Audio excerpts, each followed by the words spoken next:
တို့ပြည်လန်းတက်မလားကနန်းလန်းတက်မလား ဘယ်ယူလာမယ်ကျွန်တော်တို့ဟိုနေအားယူကြမလားအာနာမ အားတော့မတော့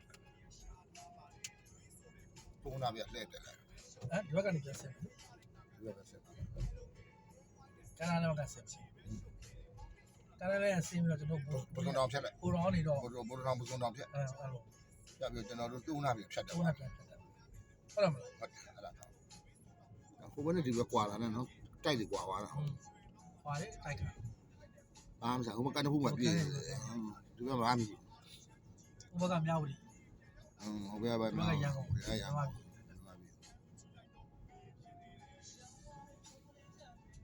ပြမန်းကဒီစရာကိုလာလျှောက်တဲ့ကောင်ရှိတယ် ဟမ် ။အော်ပြမန်းကစရာကိုလာလျှောက်တယ်လျှောက်တာ။ကြောက်မှာကြည့်ပါ။မတိုးကြိတ်တာဘူးလေ အဲ့ဒီဖွင့်တဲ့နေရာကားတွေရောလေ ။ ရောတူလို့ရတယ်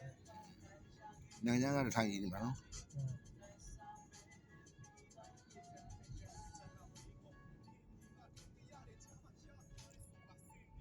တော့ရေလက်ကင်းလို့တော်တော်ယူသားတော့နော်အဲ့ကောင်ပြင်းဆောင်လာ အဲ့ဒါကြောင့်ပြင်ပါလေသူ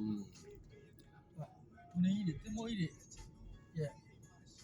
အဖြတ်လေ ။အဲ့ဆိုလို့ကျွန်တော်တို့ရှက်က ဘယ်လောက်မှသူကဖြတ်ရမှာလေရေပြည့်တော့ဖြတ်လို့မရဘူး ဒီပြင်တော့တိုက်တယ်။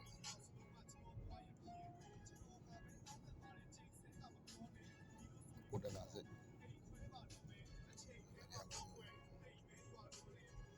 တလာသားတွေအတန်းအောင်ထွဲမှာမဟုတ်ဗျာတလာသားတွေအတန်းအောင်ထွဲမှာမဟုတ်မင်းတို့ပဲကြည့်လိုက်တူတူလေးတို့ပဲကြည့်လိုက်အမြင်ကြီး ဒီလားအမတော့ပကကနာလာလာတာ ဟုတ်လား တဲဦးမဟောတက်လာလားစေတော့ဒီကဆက်တယ်အားလေကွာ လာတယ် ကျွန်တော်ဒီစလားပေါ်မှာမင်းမောင်းလို့ဖြစ်ပါမလားဆိုတဲ့ဥစ္စာဟိုကဆက်ကြီးနေအောင်ပါပြအစင်းရဇော်လို့ရမင်းမောင်းလို့ဖြစ်ပါမလားဒီမပြေဘေးကားနဲ့ကမတက်ဘူးကွာကားတက်နေမတက်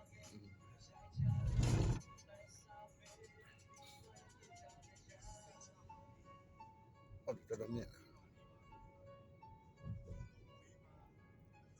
ဒီကနေ့ ဒီမော်ဒယ်တက်ပြီးဟိုအနေနဲ့ပါသွားရဆိုတောင်ကြီးကိုအင်းစင်းသွားလို့ရအောင်ဟမ် ဒါမှဒီမှာ train လိုက် training လိုက်တာလေတက်စင်းနေတောင်ကြီးလမ်းကျောင်းဟိုမှာကျွန်တော်တို့ဟိုနေပါလေ တော့ညက်ကျယ်တယ် ကျွတ်သွားတဲ့ချိန်လောက်ပဲသွားတဲ့လမ်းကျောင်းလောက်တော့ လမ်းကြောင်းတော့ဟိုကကျယ်လမ်းကျယ်ကြီးပဲ